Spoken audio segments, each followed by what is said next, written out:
One of the most powerful things that we have in our Windows environment is a feature called group policies. Group policies allow us to deploy settings, rules, we can turn things on, we can turn things off, we can actually even deploy software, we can control people's firewall settings. There is actually something like over 4,000 something settings that you can actually control using these things known as group policies.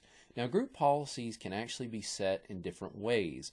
One way is it can be set locally on a Windows computer, which means it would only affect that one Windows 10 computer. Or it can actually be set in an Active Directory environment where it'll control large amounts of computers if you want.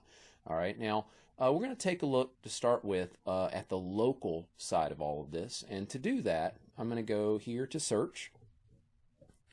And if I just type the word local, you'll see you have local security policy, which is just going to focus on the security side of things. But if you want to see all your policies here, you can actually say, just put in the word group, and you'll see edit group policy. So I'm going to open that up. Keep in mind you have to be an administrator to do this.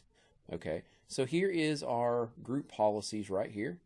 All right, and you'll notice there's two sides of this. There is a computer config side, computer configuration, and there is a user configuration side of this.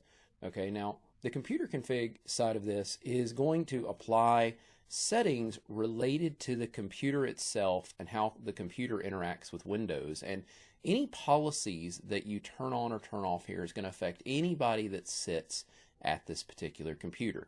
The user side of this, user config, is going to affect users and their user settings and could actually be applied to specific users if you wanted. Okay, so the first thing I want to show you is I want to show you how to configure the password settings on your computer. Okay, so if you wanted to control the length size password or make it remember passwords so people can't keep reusing the passwords and make it where people get locked out if they put in too many wrong passwords, I'll show you that that is controlled right here under computer configuration. Okay, so I'm going to go under computer configuration, I'm going to expand Windows settings and then security settings.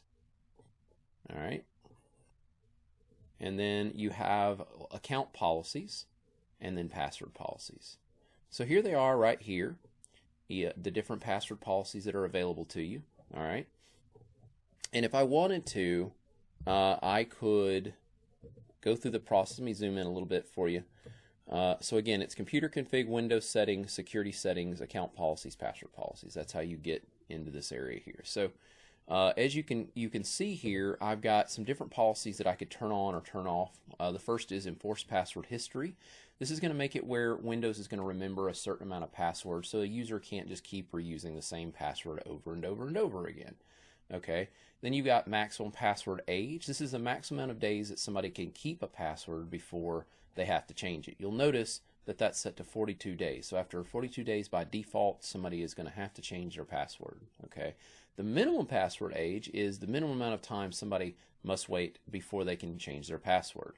So you have a maximum and you have a minimum. So if somebody changed their password today, they'd have to wait 24 hours before they could change their password again. Then you've got the minimum password length, which is 7 characters. That means they have to have at least a 7-character password. Okay, and then password must meet complexity requirements. This is something that is turned on, and it requires you to have at least 3 of the 4 following requirements: an uppercase character, a lowercase character, a number, or a symbol. Okay, you have to have at least 3 of those 4 things. And then the last thing you'll see here is store password using reversible encryption. Now this is actually going to weaken your security, so you would not want to turn this on. This is an old feature that was that came out when Windows 2000 came out years ago, back in the days where we actually still had quite a few DOS computers out there interacting with Windows. You could turn that on and it would make it where it would not store the password in a hashed format. So this is for computers, operating systems that do not support what's known as password hashing, which is the format that passwords get put in when they're stored on a computer. They're in an encrypted format known as a hashed format, and this is for computers that don't support that. So essentially what that means is if we enable that, then it would allow passwords to be stored in a non-hash format, which of course is going to weaken our security. So this is not something you want to turn on generally unless you had older clients. There was also another situation where if you were using a type of authentication protocol known as CHAP. challenge handshake authentication protocol in remote access, you might have to turn it on there. But that's all real legacy technologies. Unless you got some really old stuff going on out there, you should never have to turn that on. And by turning it on, you are weakening your security. Okay, so that is your password policies there. Let's take a look at the lockout policies now. So if you come over here, same kind of area, computer config, Windows settings, security settings, and then account policies, and then you'll see account lockout. Okay, so with this, you've got a lockout policy. This is if somebody keeps entering their password in wrong. Okay, so the first one I'll look at right here, this is the account lockout threshold. So what that's going to do is if somebody enters their password in wrong a certain amount of attempts, it's going to lock them out. Notice that that's set to 0 right now. So if they entered in their password, they can enter in their password as many times as they want, and they're not going to get locked out. So if I was to set that to 3, for example, then the person would get locked out after 3 attempts. Okay, now the duration is how long they would be locked out. So if I set that to an hour, if they got locked out, they'd be locked out for an hour. Okay, and then the reset account lockout counter after, that is going to reset the strike counter, the threshold counter basically. So if I set this to 3, okay, and I set the reset account lockout counter after 15 minutes, then when somebody put in a wrong password, that timer would begin ticking away for the next 15 minutes. And then they'd have 1 strike against them. They put another password in wrong, that'd be a 2nd strike. Okay, if they waited the full 15 minutes before putting in another bad password, then their strikes would get reset. Okay, keep in mind also when a user logs on, that's also going to reset their password as well. Okay, when somebody logs on, that's also going to reset their strike counter. Okay, so if I come over here, you're also going to notice that I've got a lot of things here. So that's my password policies and lockout policies, but I got a lot going on here. I mean, I can deploy software here if I'm in a domain, Windows related settings here, administrative templates. There's lots of stuff you can do here, turning things on and off. Okay, one thing I want to kind of hone in on right now is the concept of scripts. You'll notice that under computer config, Windows settings, and then underneath that Windows settings, I've got scripts. I can actually deploy startup or shutdown scripts. So when the computer is booting up, it'll run a script if I want it to, or when the computer is shutting down, I can have it run a script if I want it to by editing these policies.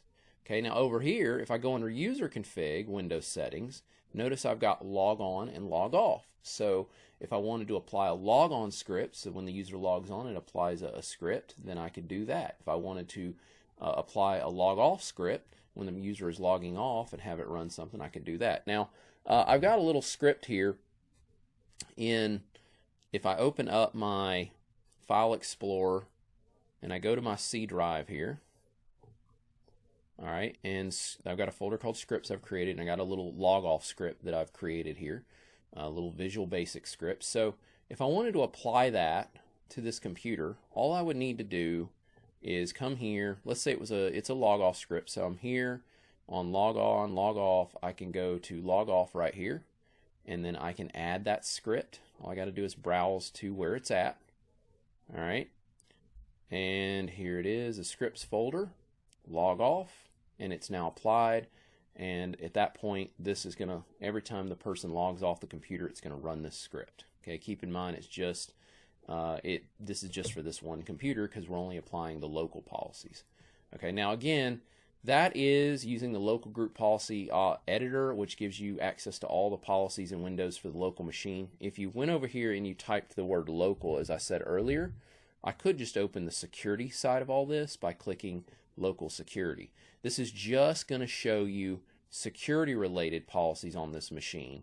Okay, so what you're basically seeing here is you're seeing what's underneath this only. Okay, so that's just a quick way to get into the security. So there's my account policies, password policies, local, but you can notice that I can't change script information here like I could through the other tool, and the reason for that is because notice that scripts is under Windows settings, not under security settings. So the local security policy is just a quick way to get underneath that and start making changes. Okay, again, remember though, all that you set here is only going to be applied to the local computer.